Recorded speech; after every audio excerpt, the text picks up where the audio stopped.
Let's rise. Let's try something new. MTN is obviously one of the most formidable mobile network operators in most African countries, having operations in almost 20 plus countries, though it's sometimes annoying and mostly irritating when the network tends to misbehave. But then it's a network and it happens to every network operator. MTN was first introduced in South Africa. Actually, it's a South African company. It was formerly called MCell. The foundation of MTN is a bit unclear. It's unclear as to who first introduced the idea. Its founding is attributed to a lot of people, where each person played a big role in its establishment, and most of them are black. This is very important. I'll go on and explain how the effect of black people was a big boost in its existence, including Cyril Ramaphosa, even before leaving business and entering politics. Please don't forget to hit the subscribe button and comment what you think. Thank you so much. The establishment of MTN was the idea of 5 or 6 South African businessmen and a woman: Mr. ABC Jonas, Utuma Ineliko, Irene Chanley, Cyril Ramaphosa, Tokyo Seswale, Jacobus Petrus Coase Becker. These individuals came together in 1994 with the goal of providing cellular network services to the black population of South Africa, which had been largely excluded from the telecommunication market under Apartheid. Under Apartheid, many black South Africans connected to the telecommunication network illegally. They would tap into existing lines or use unlicensed equipment to access the network. This was a very risky practice, as it could lead to arrest and prosecution. Some black South Africans established their own community-owned telecommunication network. These networks were often too small and localized, but they provided a vital services to their community.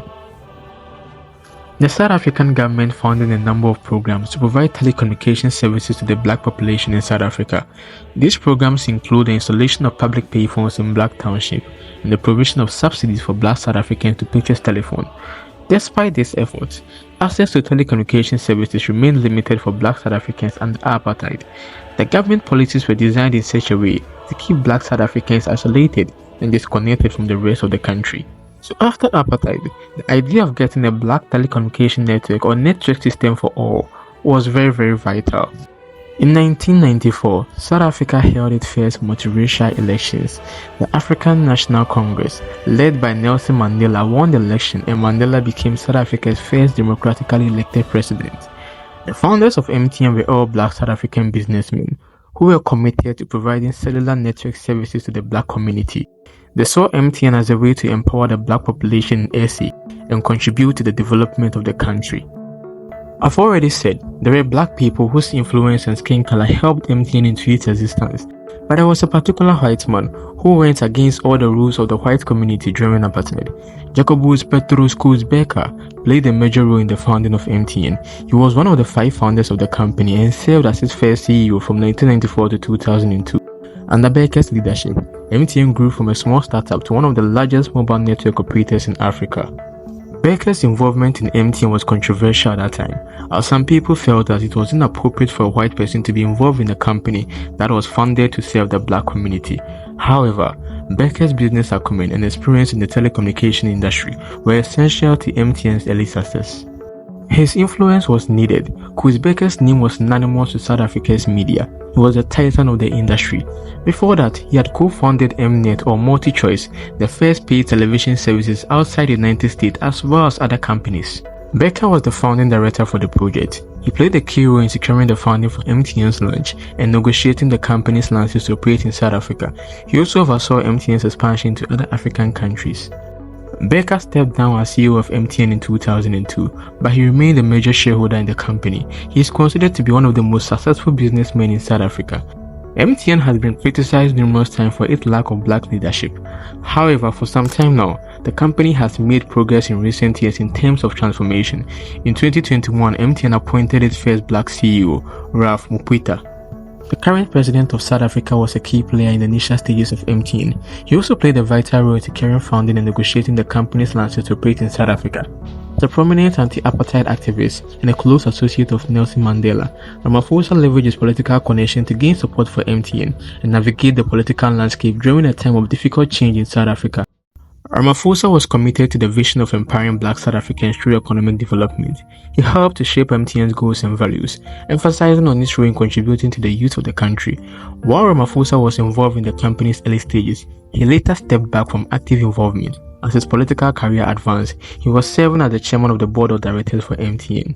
Tokyo Sexwale was not a founder of MTN, yet he did play a big role in the company's early development, particularly in securing its license to operate in South Africa. Yes, Sexwale was a prominent anti-apartheid activist and also a close associate of Nelson Mandela. He was a member of the African National Congress, the ANC, and held ministerial positions after the end of the apartheid. These connections were very valuable in navigating the political landscape and gaining the support for MTN during its early stages. It is likely he leveraged his political influence to lobby government officials and negotiate the company's license to operate. This was very crucial for MTN to gain the legal framework needed to establish itself and begin offering services. While not a founding member, Sexwale may have been an early investor in MTN. This support, combined with his political influence, established the company's credibility and attracted other investors. It is worth noting that Sexwale's involvement in MTN was not as direct as some of the other founders. However, his political connections and influence during a pivotal time in South Africa's history were instrumental in helping MTN gain a foothold in the market. Mr. BC Jonas and Putuma Nleko, these two men equally played a big role in securing the necessary funding for the company to launch.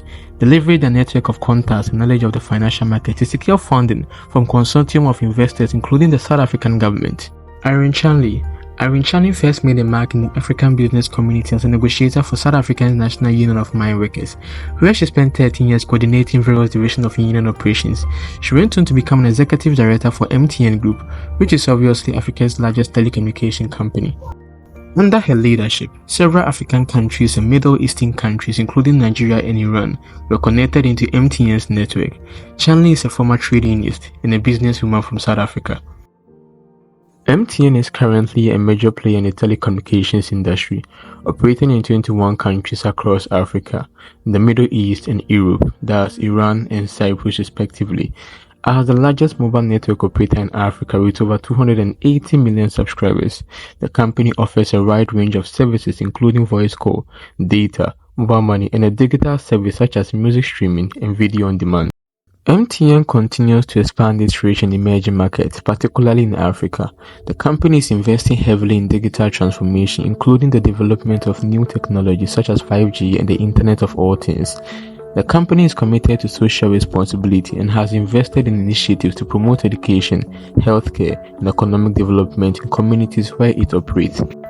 MTN's largest profit-making zone is Nigeria. The company has a significant presence in Nigeria and its operations there contribute substantially to its overall revenues and profits. This is how MTN got into Ghana. A particular company in 1994, then was using the trade name Spacephone, was allowed to operate and provide GSM mobile cellular services in Ghana. I'm struggling to find a company who owned such brand at that time, but I'm sure it wasn't Investcom, a different company, neither was it MTN. In 1996, Investcom Consortium, a Lebanese-owned company incorporated in British Virgin Islands, acquired a majority shareholding in the company, and the trade name of the company was subsequently changed from Spacephone to Ariba.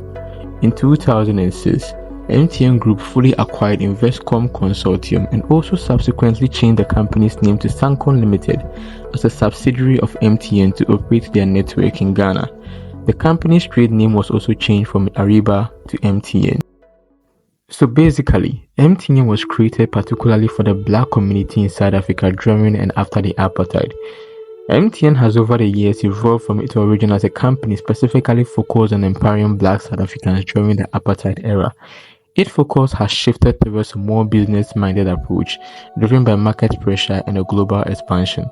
However, its commitment to social responsibility, particularly in Africa, remains an important aspect of its identity. The company's legacy is a testament to its complex past and the ever-changing landscape of corporate responsibility in a globalized world. But resistance grew. In 1960, a huge peaceful protest against pass laws ended in a massacre at Sharpeville. 69 people were killed. The deaths galvanized opposition, radicalizing liberation movements like the ANC. There are many people who feel that it is useless and futile for us to continue talking peace and non-violence Open conflict erupted in the 1980s, with anti-apartheid activists frequently shot at, beaten or arrested. Mass protests were firmly put down. But little by little, the apartheid establishment crumbled. After gradual reform, Nelson Mandela, imprisoned since not long after Sharpeville, was set free in 1990. 4 years later, he was elected as South Africa's first black president. Apartheid had ended.